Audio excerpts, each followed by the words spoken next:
Nie rozumiem, o co ci chodzi. Nie ma tu nic do rozumienia. Zostaniesz kierownikiem naszej firmy. Kiedy chcesz zacząć?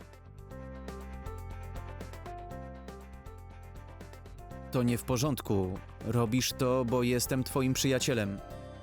Nie przeprowadził pan rozmowy ani... Za dużo myślisz, Presiant. Znam cię od 15 lat. Wiem, jaki jesteś zdolny i oddany. Znam twoje możliwości, nie potrzebuję rozmowy. Wszystko pięknie, ale jednak... Dlaczego myślisz, że robię ci przysługę? Poszukujemy pracownika, a ty jesteś odpowiednim kandydatem. Przyjęcie cię do pracy pomoże firmie. Proszę, zgódź się. Kiedy zaczniesz?